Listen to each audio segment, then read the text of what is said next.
aí pessoal, beleza? Tá vindo aí um vídeo do professor Olavo de Carvalho. Inscreva-se no canal, compartilhe, curtam o vídeo e apoie nosso canal se puder.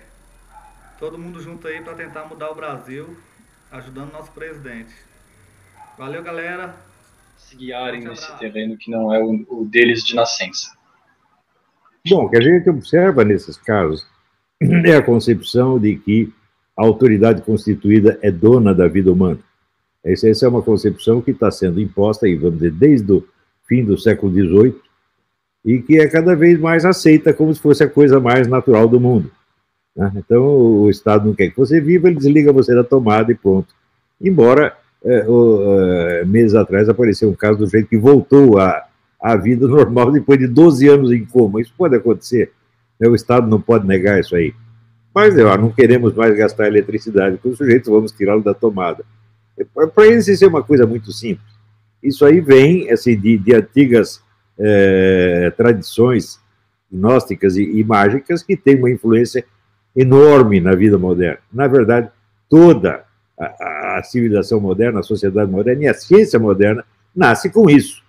Né? Quando você vai ver aí a origem das ideias de Newton, Galileu, etc., vem tudo isso de sociedades esotéricas, não é nada científico no sentido moderno. Quer dizer, são convicções esotéricas, às quais esses indivíduos apenas dão uma formulação aparentemente científica que engana até hoje qualquer idiota que frequenta uma universidade. A formação universitária é feita exatamente para isso, para escravizar o sujeito, vamos dizer, a linguagem da sua profissão e torná-lo incapaz de usar, vamos dizer, a língua geral. Né? Isso é muito comum. Agora mesmo, você mesmo me mandou um negócio escrito por um economista, onde ele lia uma entrevista minha, e, vamos dizer, as imprecisões normais da fala oral o colocavam numa confusão miserável, e ele trocava, então, a expressão imprecisa pela expressão técnica da sua profissão, e achava que estava fazendo um grande negócio. Isso é muito comum hoje. Veja, a língua de qualquer ciência é uma língua que não tem, vamos dizer, não é pluricensa, as palavras não têm muito sentido, tudo tem um sentido específico já definido. Então, é evidente, é muito mais fácil você dominar a língua de uma ciência do que a língua geral, a língua popular e literária. E hoje em dia tem isso, as pessoas só dominam, se você estudou direito, ele só domina a língua do direito. Ele lê uma coisa fora daquilo, já não entende. É economista, então só entende texto de economia. Estudou física, só entende física. Então você não pode usar a língua geral com essas pessoas. Né? Isso é um fenômeno que se observa no mundo inteiro, mas no Brasil muito mais. Né? Eu já tive esses problemas fora do Brasil também, mas no Brasil as pessoas nem imaginam que possa existir isso. Por quê? Porque a literatura desapareceu. Não há mais literatura em língua portuguesa no Brasil, então só existem as linguagens das profissões que o sujeito, quando ele aprende isso na universidade, ele acha que ele deu um salto cognitivo formidável. Agora sou capaz de falar como um físico, de falar como um jurista, de falar como um economista, e assim por diante. Mas, então, aliás, estava no Brasil recentemente a Charlotte Iserbyt, que escreveu o livro A Estupidificação Planejada da América. É um livro que eu recomendo para todo mundo, porque ela vai juntando os documentos que mostram ao longo do tempo, né, as modificações que foram feitas na educação americana. Até a gestão Jimmy Carter, os Estados Unidos tinham a melhor educação do mundo, porque não tinha Ministério de Educação. Criou o Ministério da Educação, o negócio começou a estupidificar. Nós estamos, evidentemente, mais estupidificados, porque nós antecedemos os Estados Unidos, nós já tínhamos o Ministério da Educação muito antes deles. Outro dia, uma reunião de ministros da Educação, ex-ministros da Educação, Goldenberg, o Haddad, toda essa gente, né? Eu acho que deviam estar todos na cadeia pelo que eles fizeram, porque são os autores do analfabetismo funcional brasileiro. No entanto, eles estão muito orgulhosos do que estão fazendo. Né? Então, veja, eu acompanho muito os programas dessa menina Débora Barbosa. Ela é uma pessoa que está estudando serviço de inteligência, ela está fazendo um mestrado ou doutorado sobre serviço de inteligência na Inglaterra, e ela dá, então, informações que, vamos ver, para mim são velhas, mas que no Brasil ninguém conhece, nada. Por exemplo, quando eu falei, por exemplo, da origem esotérica das ideias de Newton, O que apareceu de sujeito, doutorzinho em física, dando risada, foi uma coisa impressionante. É o argumento definitivo. Bom, então não adianta você mostrar os textos, olha aqui. 95% dos escritos do Newton são misticismo, teologia, alquimia, etc, etc. E tem um pouquinho lá que é matemática. É só isso. Então, também, você vê, uma vez eu expliquei que o Einstein criou a teoria da relatividade para se livrar das consequências geocêntricas do experimento de Michelson e Morley, que é uma coisa que qualquer estudioso de história da ciência sabe, mas, como não se estuda isso no curso de física, o sujeito responde, Então, quer dizer, a incultura histórica, o desconhecimento que o sujeito tem da sua própria ciência, se torna uma espécie de um argumento, se torna uma autoridade intelectual. Isso torna impossível qualquer discussão séria sobre o que quer que seja. Não é isso? E tudo isto, vamos dizer, que está acontecendo hoje na Europa, vem dessas ideias de sociedades esotéricas e ocultistas que estão aí atuando há 4 ou 5 séculos, e o objetivo dela é varrer a cultura cristã e criar uma nova cultura ou incultura. Tudo é coisa de uma estupidez monstruosa, mas o prestígio acumulado, prestígio que é sustentado com muito dinheiro do Estado e de financiadores privados, dá a isso tudo uma autoridade tremenda, né? Sim. E, professor, como você sabe, a gente escolheu estar em Bucareste esse ano para congregar todos aqueles que estão na Europa por aqui, por uma questão, por saber que o senhor já morou aqui também, né? Mas também por uma impressão confirmada pelo senhor em alguns escritos, de que a Romênia e o Brasil se identificam naquilo que diz respeito a uma espécie de caráter periférico desses dois países, né? Então, as duas culturas se aproximam na medida em que estão distantes do epicentro da ação, pelo menos geopolítica, e que isso nos concede uma espécie de lugar privilegiado para observar as ações, se eu não entendi errado. E, nesse sentido, tem uma pergunta aqui, pedindo para o senhor recomendar ou repetir, assim, quais seriam os autores que a gente, estando aqui, poderia aproveitar para conhecer e se aprofundar. Você diz a respeito da situação europeia atual? Sobretudo, mas não... Está na minha mão aqui que eu recomendo enfaticamente, que aliás é do autor romeno, o Ode Roman Patapievich, O Homem Recente. Não deixe de ler esse livro. Quer dizer, o título já se torna um pouco enganoso, porque recente era de 2005. Né? Agora já passou um tempo, mas ainda o diagnóstico é inteiramente válido. Né? Esse é um deles. Na verdade, a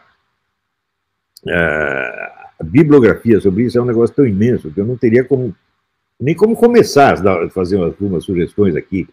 Mas, por exemplo, só se você pegar só esse negócio da educação, as modificações que vêm sendo introduzidas na educação e que vão fazendo o mundo se parecer cada vez mais com o Brasil, né? Esse livro da Charlotte Iserbyt é importantíssimo, o livro do John Taylor Gatto, Gatto é G-A-T-T-O, também são muito importantes. Tem muitos livros a respeito disso, mas isso é só um aspecto, né? Sim. Aliás, o senhor está falando sobre John Taylor Gatto, eu vou fazer um pequeno parênteses, passar para um assunto de uma questão que a minha esposa pediu para eu colocar para o senhor, que é sobre o homeschooling. Parece que, assim, em termos mais radicais, quando a gente quer educar nossos filhos num contexto à parte da escola, o homeschooling até começa a ter um caráter que nos incomoda pelo fato de ser uma reaplicação das matérias curriculares, só que fora do ambiente escolar. É um simples escola na casa, como a própria palavra já diz, né? Nesse sentido, o senhor teria alguma opinião a dar sobre o unschooling, ou seja, você tentar basear a educação da criança em outro método que não seja o simples a metodologia escolar em casa? Você vê, nos anos 60, havia um autor que fazia muito sucesso no meio esquerdista, que era o Ivan Illich, que era um padre que morava em Cuba. Ele escreveu um livro chamado A Sociedade Sem Escolas. Eu recomendo muito esse esse livro. Quer dizer, é uma proposta muito mais radical do que qualquer homeschooling. Agora, falando em John Taylor Gatto, a grande descoberta dele é o óbvio do óbvio. Ele diz: as pessoas só aprendem o que querem aprender. Isso quer dizer que se você força o sujeito a estudar um negócio que ele não quer aprender, ele vai aprender só com a atenção periférica. Ele vai aprender com a ideia de usar aquilo no exame e depois nunca mais pensar no assunto. Isso é exatamente o desaprender. Eu me lembro que quando eu estava no terceiro ano do ginásio, eu selecionei as matérias que eu queria e as que não queria. E as que eu não queria, eu simplesmente não estudava. Tirei 0 até o fim do ano. Isso, hoje eu vejo que me livrou de toda uma sintomatologia de estupidez que a gente vê espalhada por tudo quanto é lado. Então, eu decidi o seguinte: eu só quero estudar aquilo que eu estou entendendo. Se eu não estou entendendo, eu não vou começar a repetir o professor, né, e agir como se fosse um macaco que está sendo treinado. Isso aí é treinamento de macaco, não é educação. Então, as coisas que eu me concentrei, eu aprendi, e as que eu não queria saber, por exemplo, eu parei de estudar matemática ali, e só voltei à matemática aos 38 anos. Matemática não, especificamente geometria. Tive um problema ali com a geometria e falei: não quero aprender isso agora. Fui voltar a ela aos 38 anos.